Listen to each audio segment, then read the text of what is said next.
Hey everyone, welcome back to the channel. Today I have some new gear that I'm going to be testing out. So this video is going to be one part lighting, breakdown tutorial, that sort of thing. And then second part is going to be looking at the Mars 4K wireless video transmission system. And so effectively, not only are we going to look at lighting a scene, but also how a wireless transmission system can help you in that process, just really practically when you're on set or going through this yourself. I'm gonna take a quick moment and just walk you guys through what our gear kit is today and what equipment we're gonna be using to pull this off. Our main rig is the RED Komodo 6K. We are running a V-mount battery solution on it, an 18-35 with the lens. The small HD matte box is gonna be what we're using for our variable ND solution. We're also running the small HD Indy 7 as our main monitor.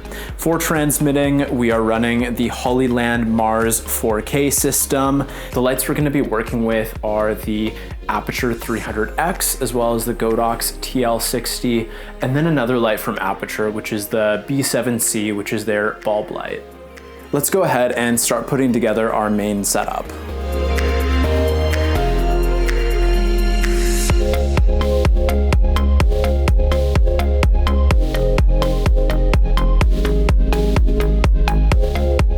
All right, so this is kind of our frame here. So I have this monitor, I'm previewing what you guys are seeing right now, and I'm looking at the frame, which is super helpful because right now I can sit here and I can see exactly what we need to work on. So essentially, I think I'm pretty happy with this framing for the most part here. Something that I'm gonna do is actually just behind me on this side, I'm gonna add in a lamp just for some motivation, for some backlight on me, and then also we can hopefully light up a little bit of this background here, because I'm actually gonna turn the house lights off, the overhead lights off as we're lighting this scene, because as you can see, the lighting on me right now is quite harsh and it's from the top, and we don't really want that. We want lighting from the side. We'll probably have it kicking in from this way a little bit. And we'll want it nice and soft and diffused, and then we'll add some backlight and things like that. Maybe we'll light up the background, but this framing is a good starting place. So that's the first thing that I'm gonna do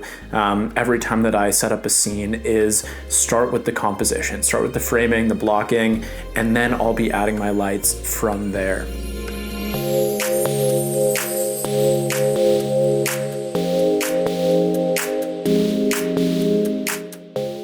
All right, so you can see, here's our frame now. We've added in this lamp behind me, and it's adding a little bit of this rim here. We'll probably accentuate that with another light later, but it's also lighting up this background a little bit, creating a little bit of like shadows and some interest to the background. So now we can go in and add our key light. So I'm gonna light from this direction over this way. So it's gonna cast some light on this side of my face, and then we'll have shadow on this side of the face, which will work really well with having this backlight on the dark side.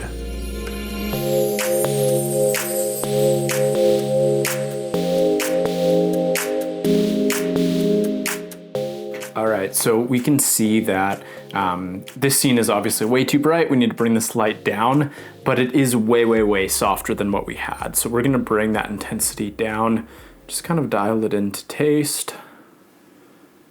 Right now I'm sitting kind of around like 40% kind of thing on the 300.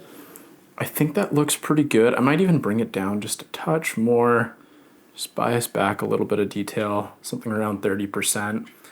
That looks good to me. Like we're still getting some good level on the face. And I think we're actually fairly dialed in with this backlight behind us. I might even create a little bit more contrast just by bringing that backlight down a little bit. I think we're sitting a bit hot. Just gonna bias back a little bit of level. Just kind of dialing it into taste. I'm specifically looking at this light on this back shelf. The light on me, we're gonna kind of dial in a little bit later.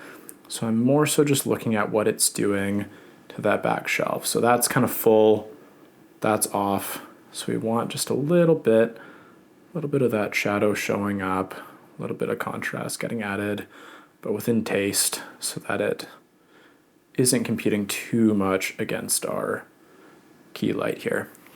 So something like that looks good to me. I think we're sitting in a fairly good spot.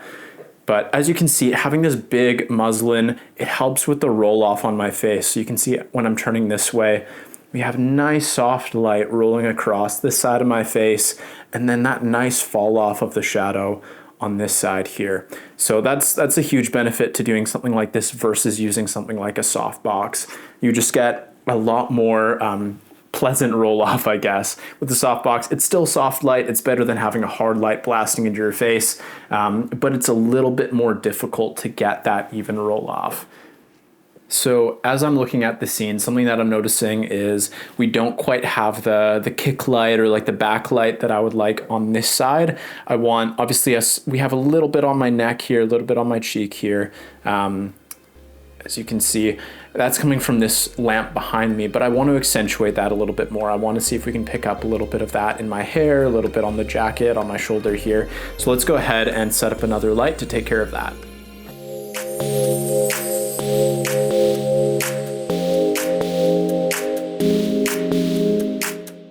Okay, so here we are with the tube light as a backlight. So I have essentially, it's really, really low. I literally only have it on like, I think 1%. Yeah, 1%. So you'll see off, on, off, on. It's subtle, but you can see in the background, it's lighting it up a little bit more. And then along this side of my face, it's lighting up my jacket a little bit and the side of my face here. So essentially that's just bringing me out of the background a little bit, making sure that the tones aren't the same between me and the background. If you're wondering, I'm literally just adjusting everything with an app on my phone, the Aputure lights. I'm adjusting with Sidus Link, and then Godox has their own app as well. So that makes it really handy in these scenarios where I can just kind of toggle things on and off and adjust things, just having my phone beside me here. So I'm just looking at the monitor and then looking at my app and adjusting things to taste, which is really, really helpful. I think this is where I'm gonna leave it for today. So you can kind of see what this final shot looks like. I would kind of be looking this way and talking, you know, slightly off camera for like an interview setup or like talking head section or what have you. But yeah, anyway, I think the only thing else that is noteworthy is just, it can be really challenging when you're lighting people with glasses. So with myself, I'm always struggling with this, is lighting myself with glasses, because it's so easy to get glare and reflection and all of that sort of stuff. So having this big diffusion, having this muslin, this 8x8 that we're working off of is so helpful in the sense that you can see I'm looking directly towards the light. And there's a little bit of glare on my glasses, but it's nothing too crazy. Like, we can totally work with it. And I'm not gonna be really upset with that in post, right? Like, we don't have so much glare that we can't see my eyes or anything like that. And you can't see those like specular highlights that you get with smaller soft boxes or anything like that. It's more just like there's a little bit of that like glare, but it's like subtle and it's even and it takes up the full frame of my glasses. So it's not as noticeable and it's not as distracting. And so that's a huge win of working with these larger light sources, is that it cuts down and mitigates a lot of that reflection that you'll get when people are wearing glasses. All right, so that is it for me. That's everything on the syllabus, so to speak. Just kind of going through a pretty simple lighting setup, looking at how a monitor like this can make lighting that a lot easier and faster to dial in those levels. And then looking at what a big kind of like 8x8 diffusion or like working with diffusion fabric can do versus working with a softbox or hard light or something like that. Yeah, if you found this video helpful, go ahead, give it a like, subscribe, all of that good stuff. And otherwise, we will see you in the next one.